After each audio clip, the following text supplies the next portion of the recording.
Uhayyikum tahiyatan islamiyah, tahiyatan ahlil jannah, tahiyatan min indillah. Assalamu alaikum warahmatullahi wabarakatuh.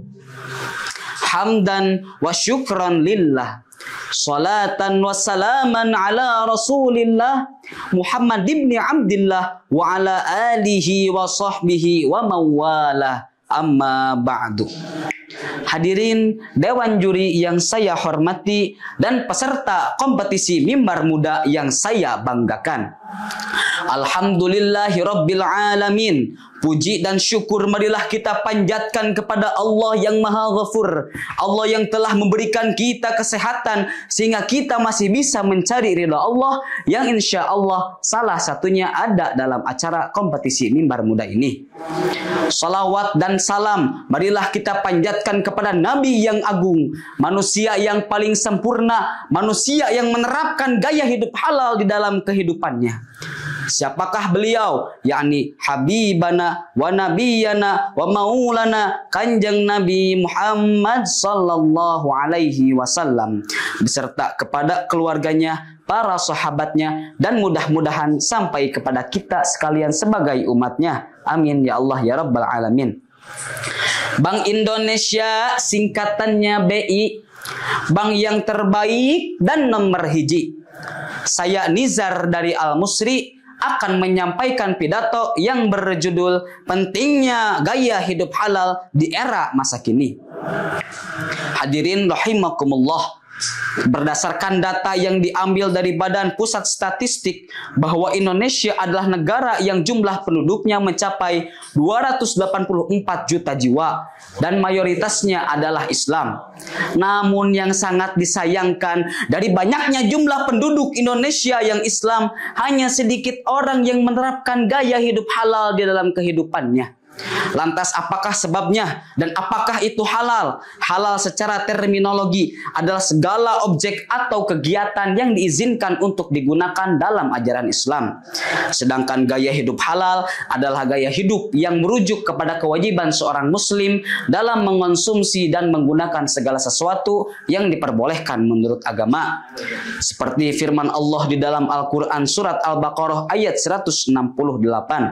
A'udzu billahi minasyaitonir rajim. Bismillahirrahmanirrahim. Ya ayyuhan nas kulu mimma fil ardi halalan thayyiba. Wahai manusia, makanlah dari makanan yang halal dan baik yang terdapat di bumi.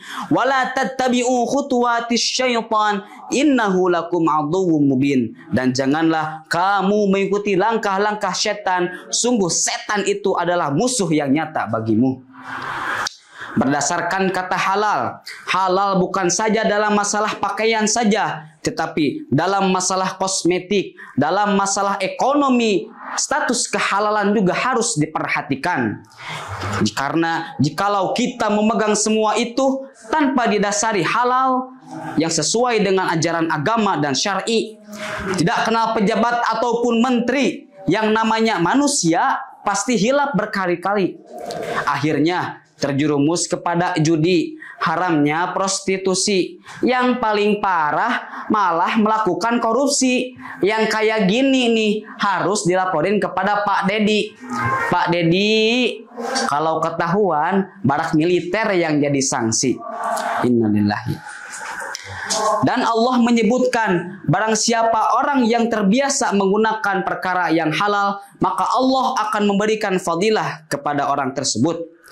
Apa sajakah itu? Yang pertama, Allah akan memberikan kesemangatan dalam ketaatan. Dikutip dari kitab Ihya Ulumuddin, Imam Al-Ghazali mengatakan bahwasanya barang siapa orang yang terbiasa menggunakan perkara yang haram, maka anggota tubuhnya akan tergerak melaksanakan kemaksiatan, baik dia sadar ataupun tidak. Sebaliknya, barang siapa yang terbiasa menggunakan perkara yang halal, maka anggota tubuhnya akan tergerak dalam ketaatan, baik dia sadar ataupun tidak. Yang kedua, Allah akan menerangi hatinya. Sahabat Abu Nuaim berriwayat dalam hadisnya mengatakan, orang yang terbiasa memakan makanan yang halal selama 40 hari, maka orang tersebut akan diterangi hatinya dan dibukakan sumber ilmu hikmah dari hitanya pada lisannya. Yang ketiga adalah sebagai sumber obat dari berbagai penyakit. Yang keempat, diijabah doanya. Imam At-Tabrani meriwayatkan kepada hadisnya, di dalam hadisnya beliau mengatakan bahwa ada sahabat yang bernama Sa'ad bin Abi Waqqas. Dia meminta kepada Rasulullah SAW agar menjadi orang yang diijabah doanya. Lalu Rasulullah SAW menjawab, "Atib do'amaka yakbalullah do'aaka." Baguskanlah makananmu, niscaya Allah akan menerima doamu.